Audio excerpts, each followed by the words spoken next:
Mi mamá es etíope y mi padre británico. Yo crecí en Etiopía y pasé los 8 primeros años de mi vida en ese país. Mi padre trabajaba de ingeniero ahí y él trabajó con varias organizaciones, ayudaba a extraer agua. Durante estos proyectos tuvo una conferencia en Kenia y en su viaje a Kenia el avión en el que viajaba fue secuestrado y se estrelló en Madagascar, cerca de las Islas Comoras.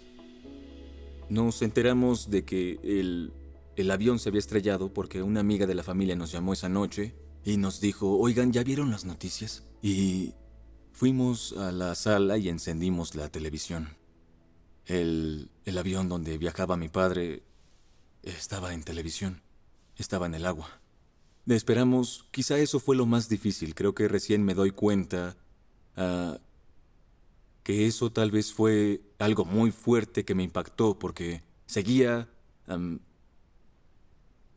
pensando que volvería y seguí esperando. Creo que después de una semana entendimos que él había muerto.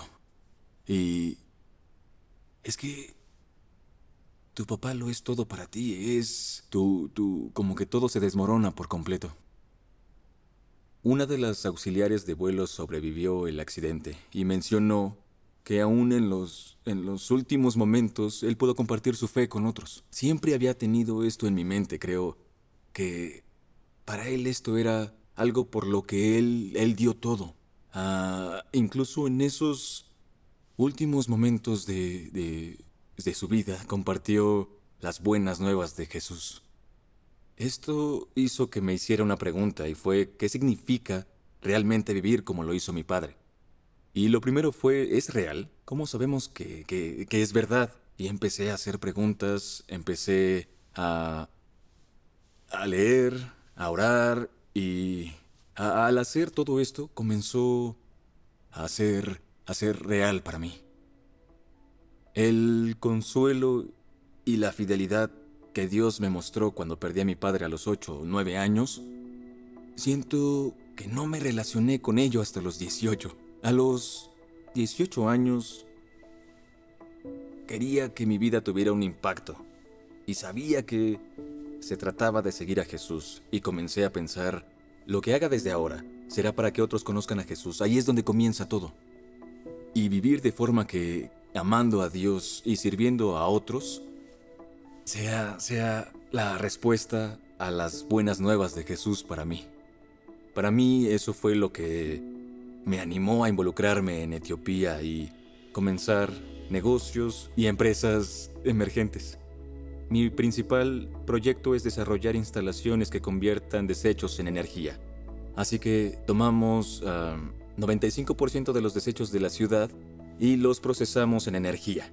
Y me encanta la idea de convertir los desechos en energía. Es como restaurar algo. Quiero ser una persona que pueda crear cosas que impacten a las masas. Le preguntaría a cada joven esto. ¿Qué cosa, quieres ver transformada? ¿Qué problema en el mundo, que no debería existir, sientes tanto que dirías, Dios, úsame para traer luz a esta situación y transformarla?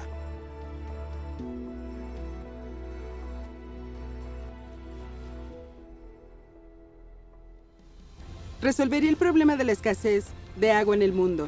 La igualdad.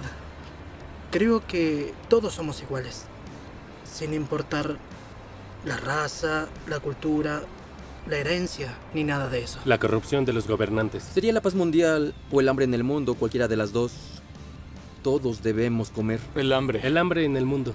La pobreza, porque en Los Ángeles muchas personas viven en la calle y hay noches muy frías. Racismo, porque se están iniciando muchas guerras en el mundo por cuestiones de raza. La paz mundial detendría el sufrimiento y las guerras. Estudio neurociencia actualmente y quisiera ayudar a disminuir el estigma de la salud mental.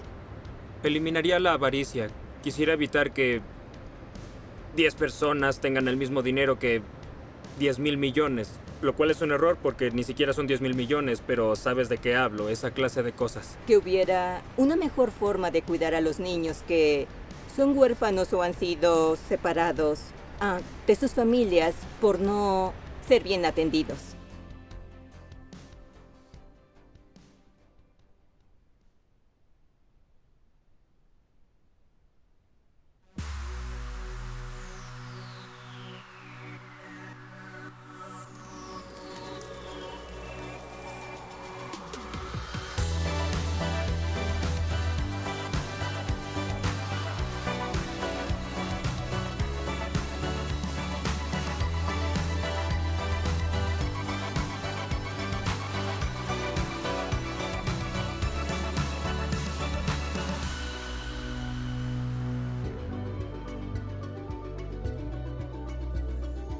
En esta sesión hablaremos sobre el mal. Específicamente queremos hablar sobre el diablo. Sí, en Efesios, el apóstol Pablo habla acerca de las fuerzas espirituales del mal que obran en el mundo ahora. El Nuevo Testamento afirma que el diablo es real. A algunas personas les resulta fácil creer en el mal y en el diablo. William Peter Blatty, el escritor del guión de El Exorcista, dijo esto: en lo que se refiere a Dios, no soy creyente, pero cuando se trata del diablo, bueno, esa es otra cosa. El diablo se sigue promocionando. Pero para otros la idea de un diablo literalmente parece irreal. Creer en Dios es una cosa, pero en el diablo es inverosímil. Y creo que esto quizá es por las imágenes falsas que tenemos del diablo y de Dios. Por lo general imaginamos a Dios como un anciano de barba blanca y larga, como Gandalf del Señor de los Anillos. Y cuando se trata del diablo, lo imaginamos vestido de malla roja, con una horquilla, con cuernos y cola. Pero no es así como la Biblia describe al diablo. La Biblia dice que el mal viene de 3 fuentes: el mundo, la carne y el diablo. El mundo es lo malo a nuestro alrededor. La carne son los deseos malvados del interior. No el cuerpo en sí, sino los deseos perversos de dentro. Y luego está el diablo. ¿Pero qué razones existen para creer en el diablo? Primero, Jesús lo creía. Le enseñó a sus discípulos a orar: líbranos del maligno. Y el Evangelio de Mateo describe cuando el diablo se aparece ante Jesús para tentarlo. Así vemos la existencia del diablo confirmada en la Biblia. Y vemos que a través de la historia, los cristianos siempre han creído en fuerzas espirituales del mal. Sí, quizá también lo has experimentado. Por lo general, quien tuvo una experiencia poderosa del Espíritu Santo, como en el fin de semana alfa, de pronto encuentra que hay muchas cosas viniendo en su contra, tentaciones de las que no se había dado cuenta antes, o sentimientos de duda o de desaliento. Y luego está el sentido común. Si miramos alrededor, vemos mucha maldad. Vivimos en un mundo donde pasan cosas terribles. Al considerar las enseñanzas de Jesús, la Biblia, la historia de la Iglesia y nuestras experiencias del mal, tenemos razones para creer que el diablo es real. Y corte. Toma 1. Existen 2 peligros iguales y contrarios cuando pensamos en el mal y el diablo.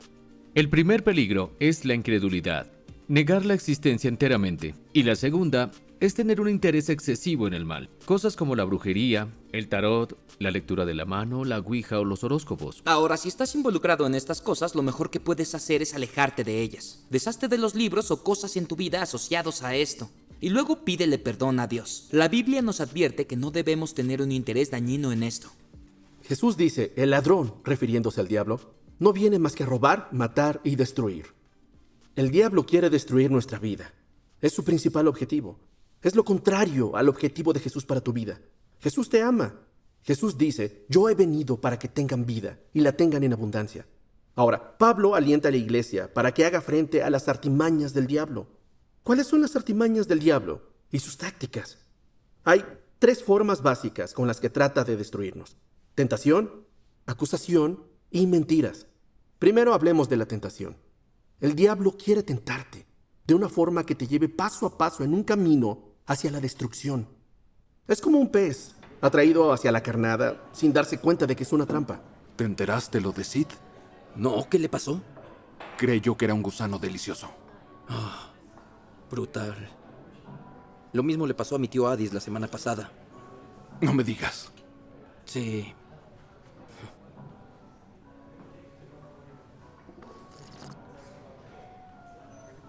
Ahora, ser tentado para hacer algo malo no es lo mismo a hacer algo malo. Todos experimentamos la tentación. Incluso Jesús fue tentado por el diablo. Sin embargo, cuando fue tentado, él no cedió, no pecó. Y aunque no siempre podemos controlar cuándo somos tentados, sí controlamos si cedemos o no. Esa es la tentación. Ahora veamos cómo miente el diablo.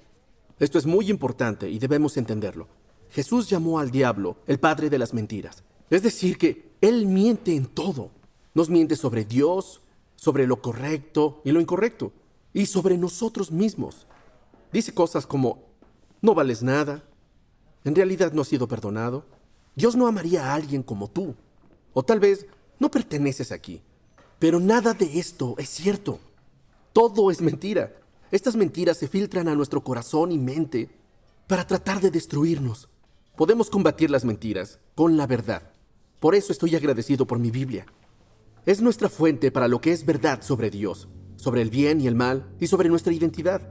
Y lo que encuentras en la palabra de Dios es que eres amado total e incondicionalmente. Eres aceptado y eres perdonado.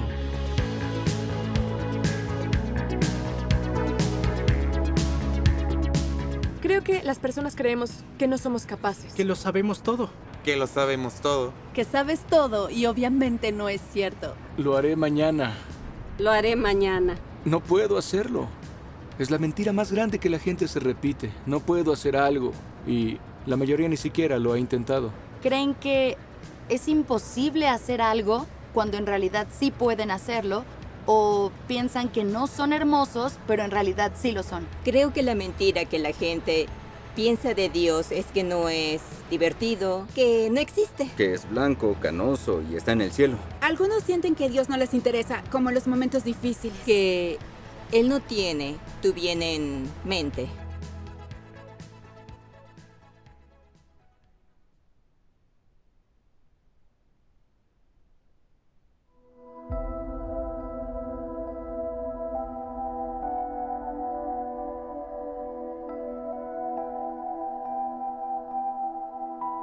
Otro nombre que la Biblia usa para el diablo es el acusador.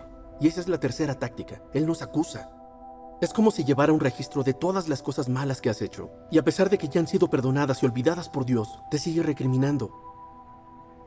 Trata de convencerte de que no mereces el amor de Dios. Quiere agobiarte con la culpa. Esto se llama condenación. Es como una manta de vergüenza y carencia de valor que nos deja sin esperanza. Pero es lo contrario a lo que Dios quiere para nosotros. Jesús vino para liberarnos de la culpa y la vergüenza.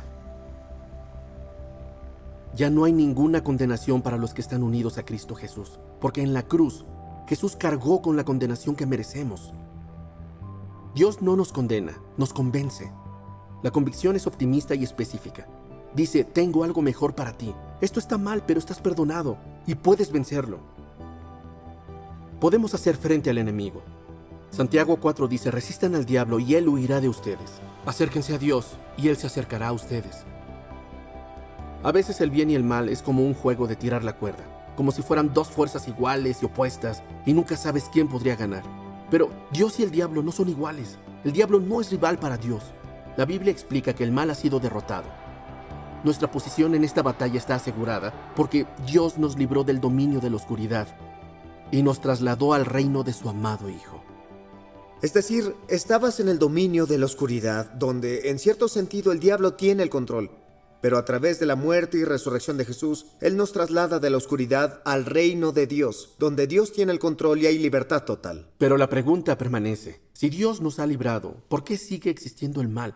¿Cómo puede el diablo tener algún impacto en nuestra vida? Encontramos las respuestas en la enseñanza de Jesús acerca del reino de Dios. Jesús anunció que el reino de Dios está aquí, y también enseñó que era algo que llegaría plenamente en el futuro. Así el reino de Dios está aquí ahora, pero todavía no. En la Segunda Guerra Mundial, las tropas de Canadá, Estados Unidos y el Reino Unido llegaron a las playas de Normandía. Eso cambió el rumbo contra las fuerzas nazis. Fue el 6 de junio de 1944. Ese día ahora se llama Día D, y este fue el principio del final de la Segunda Guerra Mundial. Ese día quedó claro que los nazis fueron derrotados y que las fuerzas aliadas ganaron. Pero lo interesante es que la batalla continuó otros 11 meses hasta que los nazis finalmente se rindieron el 8 de mayo de 1945. Ese día se llama Día de la Victoria en Europa. Y es como si viviéramos en esos 11 meses entre el Día D y el de la Victoria. El Día D es cuando Jesús resucitó y envió el Espíritu Santo para guiarnos. El de la Victoria está próximo. Es el día cuando la obra del enemigo terminará y el reino de Dios estará aquí en su esplendor. El enemigo está furioso, va a ser destruido y quiere llevarte a ti y a mí con él. Pablo nos dice en Efesios cómo librar esta batalla. Él dice, fortalézcanse con el gran poder del Señor. Pónganse toda la armadura de Dios, Nos alienta para deshacernos de los malos hábitos y encontrar nuevos. Habla metafóricamente de las partes de la armadura. Primero dice manténganse firmes, ceñidos con el cinturón de la verdad. Jesús dijo, yo soy la verdad, así que mantén tu mirada en Jesús. No te alejes de Él. Aléjate de la hipocresía y las mentiras. Concéntrate en la autenticidad e integridad en tu vida. Luego la coraza de la justicia. Justicia describe que estás en la relación correcta con Dios y con el prójimo. Las decisiones que tomamos en esas relaciones son importantes. Perdona a tu prójimo y si has ofendido a alguien, entonces pídele perdón. Si te equivocas, como todos, pide a Dios que te perdone. Luego nos alienta a estar calzados con la disposición de proclamar el Evangelio de la paz. Debemos estar listos para servir y compartir el Evangelio. Sirve en tu iglesia o en tu comunidad. O ayuda a dirigir Alfa para otros. Ayuda en el banco de alimentos o refugio de indigentes. No te quedes sentado, involúcrate. Luego, tomen el escudo de la fe, con el cual pueden apagar todas las flechas encendidas del maligno. El diablo te va a lanzar ataques, dudas, miedos, ansiedad, lujuria, toda clase de cosas. Tú sigue confiando, no pierdas la fe. Cuando nos sentimos condenados, nos protegemos recordando lo que Jesús ha logrado por nosotros. Él nos liberó, nos purificó y nos hizo nuevos. Luego, toma el casco de la salvación y gana la batalla de la mente. Las tentaciones suelen iniciar en la mente. Salvación significa libertad. Podemos experimentar la libertad que Jesús nos da. Entonces, Pablo dice que tomes la espada del Espíritu, que es la palabra de Dios. La Biblia es muy poderosa. Empápate de la palabra de Dios. Cada vez que Jesús fue tentado por el diablo, respondió con un versículo. Conocía las Escrituras y usó esas palabras como defensa contra el diablo. Finalmente, Pablo dice que sigas orando. Oren en el Espíritu en todo momento, con peticiones y ruegos. Así podemos mantenernos firmes en Dios, incluso al encarar el mal.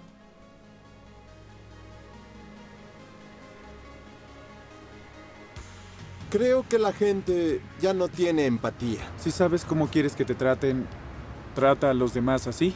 Enfrenta el mal con amor. Hay que estar unidos y mantenernos fuertes. Para mí, iniciar un blog es lo más productivo porque hablas de estas cosas. Lo mejor que puedes hacer es que se escuche la injusticia. Cuando ves algo que no es correcto, debes denunciarlo. Yo creo que lo que nos falta es acción.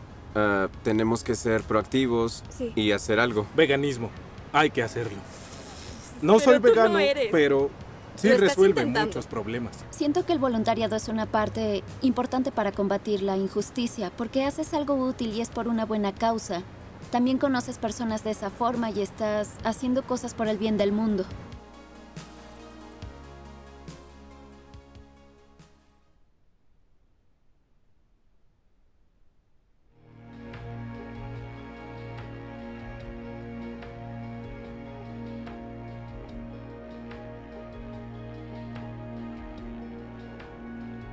En Romanos 12:21 Pablo escribe, no te dejes vencer por el mal, al contrario, vence el mal con el bien. Así es como combatimos el mal, con amor y bondad. Todos los días cuando vamos a lugares como nuestro hogar, la escuela o el trabajo, tenemos la oportunidad de llevar luz a la oscuridad. Martin Luther King Jr. dijo una vez, la oscuridad no expulsa la oscuridad, solo la luz puede hacer eso. El odio no expulsa al odio, solo el amor puede hacerlo. Mira lo que otros seguidores de Jesús han hecho en el pasado para enfrentar al mal. William Wilberforce dirigió la campaña para abolir la esclavitud. Martin Luther King Jr. luchó por los derechos civiles en Estados Unidos. La Madre Teresa transformó tantas vidas al servir a los pobres. Esto no es solo para los grandes héroes de la historia, y no solo con grandes acciones. Tú puedes tener impacto en lo pequeño que haces, en la forma de tratar al prójimo, en las oraciones de cada día. Tu vida puede ayudar a combatir la injusticia, puede hacer una diferencia. Me encanta esta cita de J.R.R. Tolkien en El Hobbit. Algunos creen que solo es un gran poder el que puede controlar el mal, pero eso no es lo que he encontrado. Son los actos pequeños y cotidianos de gente ordinaria los que mantienen a la oscuridad a raya. Los pequeños actos de bondad y amor. Mantente firme en el Señor y enfrenta el mal con el bien. ¿Quién sabe cuántas vidas podrías impactar con las acciones que tomas? Recuerda que no estás solo. Hay millones de personas trabajando juntas por la gracia de Dios, cambiando el rumbo del mal y defendiendo la causa del amor y la justicia. Tu vida puede hacer una gran diferencia.